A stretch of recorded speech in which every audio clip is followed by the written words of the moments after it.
Olá a todos, meu nome é Vivian. Estarei dando início à nossa apresentação, solicitada pelo professor Joab Jobson Pimentel, na disciplina de Forragicultura e Pastagem. Estarão presentes também nessa apresentação os discentes Gabriel Novaes e Maria Clara. E, bom, falaremos hoje sobre o pânico máximo cultivar colonial. Bom, a espécie pânico máximo sempre esteve em destaque no Brasil, por ser uma forrageira altamente produtiva, de ótima qualidade e com adaptabilidade para várias regiões do país. O capim colonial, e gostaria de destacar aqui que a nossa pecuária ela deve muito a este cultivar, por ele ter sido responsável por grande parte da engorda de bovinos no país, aí nas décadas de 60 a 80, por ser pioneiro da pecuária na Amazônia e pela grande adaptação, sendo até por diversas vezes considerado nativo. Além disso, é uma forrageira com bons resultados produtivos para equinos e ovinos. O capim colonial ele não é nativo, ele foi introduzido na época do Brasil colônia, entre o século XVI e início do século XIX, daí o nome colonião, vindo da África Ocidental pelos navios negreiros, onde eram usados como cama para os escravos, e chegando aqui eles se alastraram rapidamente, dando origem à primeira cultivar, o colonião. Bastante cultivada por muitos anos, mas atualmente é pouco usado, sendo substituído aí por outros cultivares de pânico, como o Tanzânia e o Mombasa.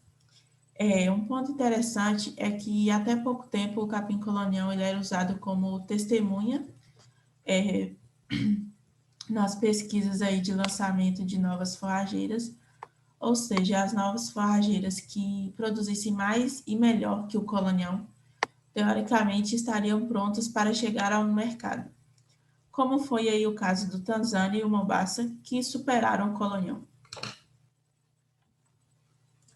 O capim colonial é uma gramínea perene, cespitosa, cresce no formato de touceira, pode atingir até 3 metros de altura, quando aí em crescimento livre, apresenta lâminas foliares desenvolvidas com até 1 metro, de coloração verde intensa, folhas glabras, sem a presença ali daquela pilosidade, ásperas e com bordas serrilhadas, colmos bastante desenvolvidos com pelos nos nós.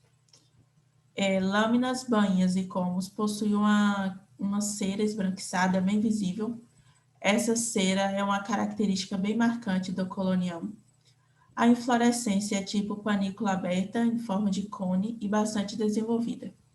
Produzem sementes viáveis, pequenas e férteis.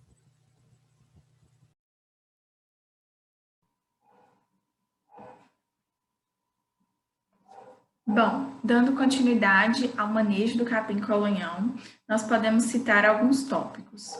O baixo suprimento do nitrogênio vai acarretar na má formação e a baixa persistência do pastejo, ou seja, vai afetar diretamente na produtividade e rentabilidade. É importante também definir a altura de entrada e saída desse pastejo, dessa forragem. Maximizar também o consumo de forragem na época de chuva e realizar o plantio com profundidade de até 2 centímetros. A irrigação também é muito importante. Durante o campo agroecológico, nós realizamos manejo com o nosso capim, e vocês vão poder ver isso mais à frente. A irrigação foi fundamental para que o nosso capim se desenvolvesse. A correção e adubação do solo e a taxa de lotação, que está diretamente ligada à oferta dessa forragem. Bom, algumas características sobre o capim colonial é que ele tem uma boa produção de matéria seca, ele tem alta resistência e fertilidade ao solo, ele é um capim muito exigente e foi utilizado como uma planta pioneira, né? E na época ele era muito utilizado para a engorda dos bovinos. Ainda é utilizado hoje, mas com uma frequência um pouco menor. As suas raízes são bastante fibrosas tem uma boa produção de sementes. Isso, inclusive, é um ponto importante, porque a produção de sementes do capim, ela tem uma grande disseminação onde ela já foi plantada. Então, é preciso manejar bem e ter sempre muito cuidado para você não acabar plantando, né, ou infestando e acabar acarretando nas situações de serem conhecidos como plantas daninhas, porque algumas pessoas conhecem o capim-colonhão como uma planta daninha, né? E ele tem uma boa resposta à adubação quando adubado de maneira correta. Bom, a capacidade de suporte das gramíneas com relação ao capim-colonial é de 4 unidades de animal por hectare. E o período de ocupação da lotação rotativa desse capim é de ocupação de 7 a 10 e descanso de 36 a 40.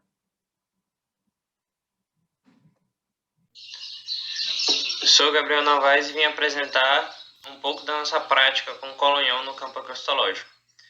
Assim que a gente chegou no campo, percebemos um capim muito alto, com um índice de como muito grande. Tinha muito como, pouca folha.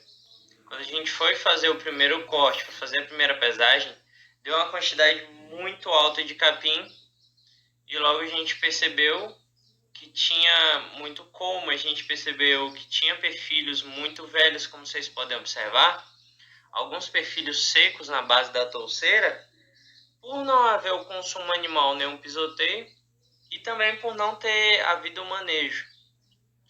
Logo, a gente baixou o campo a 40 centímetros, que é a altura de saída dos animais, fizemos a adubação de formação, molhamos e assim a gente foi medindo a altura do capim e a resposta a essa adubação. Nessa imagem eu mostro o campo mais reduzido, só que teve uma entrada de animal, então você pode ver que algumas estão mais falhadas que o normal. E a outra imagem mostra uma touceira muito bem desenvolvida e outras não.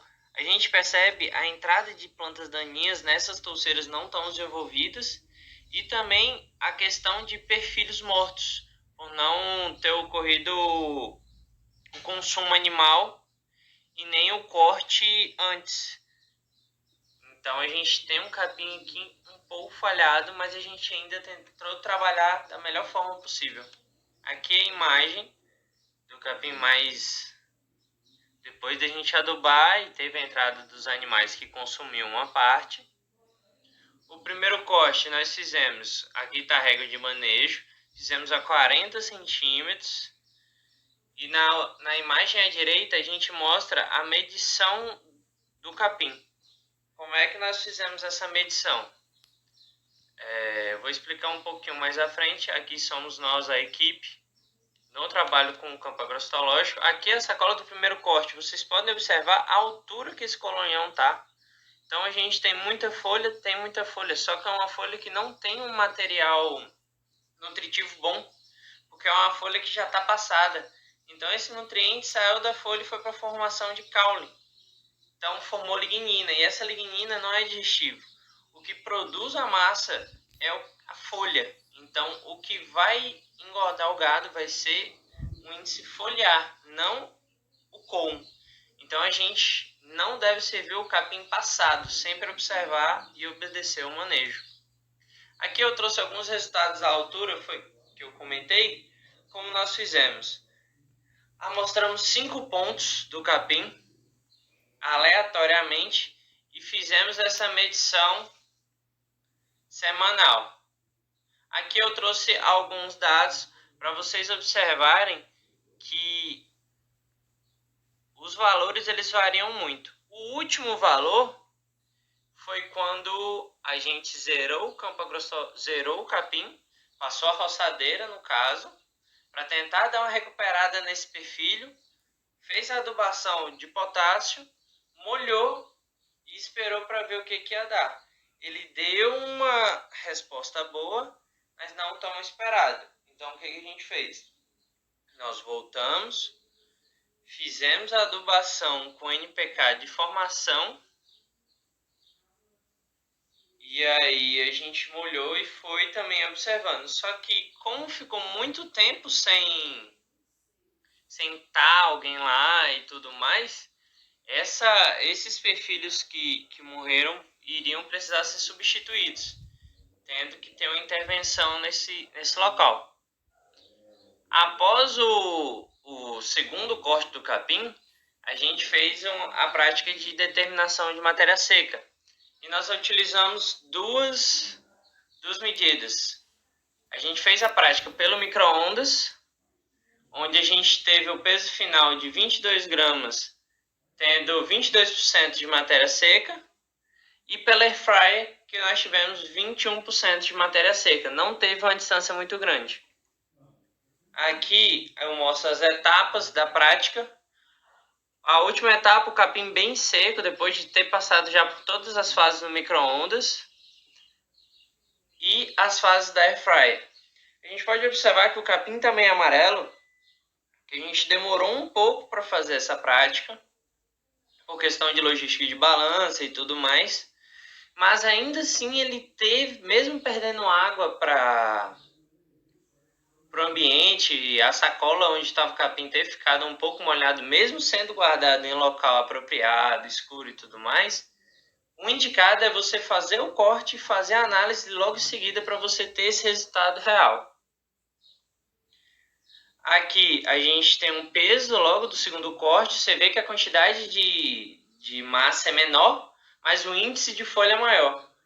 Quando a gente observou o índice de folha comum do primeiro corte e do segundo corte, o segundo corte estava bem melhor, a folha estava bem mais verde, logo ela estava bem mais nutritiva. Aqui a gente tem também a imagem de a gente pesando o NPK para jogar. E é isso. Agradeço pela atenção de vocês.